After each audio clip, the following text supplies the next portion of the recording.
Hello বন্ধুরা, আজও চলে এসেছি আমি শেফালিদির রান্নাঘরে। আজকে তৈরি করব কাটা মাছের ঝাল, আর সেই রেসিপিটা আজকে তোমাদের সঙ্গে শেয়ার করছি। বড় বড় কাটা মাছ 1 কিলোর মতন মাছ নিয়ে নিয়েছি আমি। হাফটা ভাজা বসিয়ে দিয়েছি আর হাফটা এখানে ছিল, এটাও করব। তাও এখানে দেখুন 500 গ্রামের মতন মাছ আছে। হলুদ দিয়ে দিয়েছি আর লঙ্কা, আর এখানে দিয়ে দিয়েছি লবণ, নুন, হলুদ আর একটু লঙ্কা গুঁড়ো দিয়েছিলাম। দিয়ে মাছগুলোকে কিন্তু ভালো করে মাখিয়ে নিচ্ছি। এই যে নুন, হলুদ আর লঙ্কা গুঁড়ো দিয়ে মাখিয়ে নিয়েছি। এগুলো কিন্তু বড় বড় ট্যাংরা মাছ। তো আজকের এই বড় বড় ট্যাংরা মাছের ঝাল করব, আর সেই রেসিপিটা আজকে তোমাদের সঙ্গে শেয়ার করব। তো বন্ধুরা দেখুন, এখানে আমার হাফ মাছ মাখানো আছে আর হাফ কড়াতে দিয়ে দিয়েছি। এখানে 1 কিলোগ্রাম মাছ আছে। আর এই ট্যাংরা মাছগুলোকে ভালো করে নুন, হলুদ, লঙ্কা গুঁড়ো দিয়ে ভেজে নিতে হবে। তো আমি এখানে বসিয়ে দিয়েছি হাফ। এই পাশটা আমার ভাজা হয়ে গেছে, এবার উল্টে দিচ্ছি। উল্টে এই পাশটাকেও ভেজে নেব। ভেজে নিচ্ছি সব মাছগুলোকে, কিন্তু একইভাবে ভেজে নেব। সব ভাজা হয়ে গেছে, এবার আমি মশলাটা করে নেব। এই যে মাছ ভাজার তেলটাই আমি গ্যাসটা অফ করে রেখেছিলাম, তো গ্যাসটা এবার জ্বালিয়ে দিলাম। আর মাছ ভাজার তেলটাই মশলা আমি কষিয়ে নেব। তো এখানে মাছগুলো ভেজে নিয়েছি আর মাছ ভাজার তেলটাই কড়াতে থেকে গেছে। এখানে দেখুন বন্ধুরা, আদা রসুন একসঙ্গে আমি বেটে নিয়েছি। 2 চামচ আদা বাটা আর 2 চামচ রসুন বাটা দিয়ে দিলাম। হাফ চামচের মতন হলুদ গুঁড়ো, চামচের মতন লঙ্কা গুঁড়ো। কেননা এই কাটা ট্যাংরা মাছের ঝালটা ঝালঝালি খেতে ভালো লাগে, তার জন্য এখানে আমি দিয়ে দিলাম 2 চামচ লঙ্কা গুঁড়ো। তোমরা যদি ঝাল কম খাও বন্ধুরা, কমিয়ে দিতে পারো, বেশি কম করে দিতে পারো। আর এখানে দিয়ে দেবো 1 চামচ জিরে গুঁড়ো। দেখুন বন্ধুরা, এখানে দিয়ে দিচ্ছি বড় সাইজের 2খানা টমেটো কেটে রেখেছিলাম আমি, 2টো টমেটো। আর দিয়ে দিচ্ছি এখানে একটা পেঁয়াজ।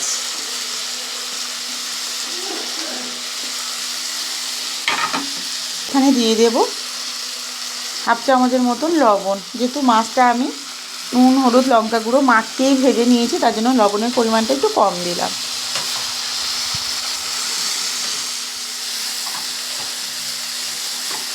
তো আমার মশলাটা কষানো হয়ে গেছে। এখানে আমি 1 বাটি জল নিয়ে নিয়েছি, জলটা এবার দিয়ে দেব।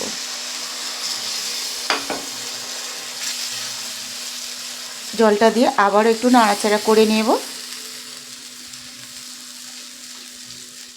আর এখানে দিয়ে দেব একটু ধনেপাতা। 1 প্যাকেট পুরো দিয়ে দিলাম। দিয়ে আবার একটু নেড়েচেড়ে নেব। মাছটা দেওয়ার পরে কিন্তু বেশি নাড়া যাবে না, যেহেতু মাছগুলো অনেকটা বড়, তাহলে কিন্তু মাছগুলো ভেঙে যেতে পারে। তার জন্য আমি কিন্তু গরম মশলাটা আগে দিয়ে নিলাম। দিয়ে ভালো করে নেড়ে নিলাম। এবার এক একটা করে মাছগুলো আমি দিয়ে দেব। ট্যাংরা মাছগুলো এক একটা করে দিয়ে দেব ঝোলের ভেতরে। নেড়ে নেব যাতে মাছগুলো ঝোলের মধ্যে ডুবে যায়।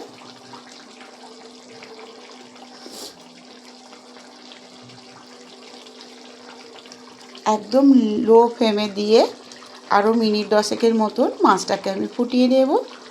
দিয়ে দিলাম। দিয়ে মিনিট 20 মতন ভালো করে ফুটিয়ে নেব। আর এখানে ওপর থেকে দিয়ে দেব ধনেপাতা কুচি।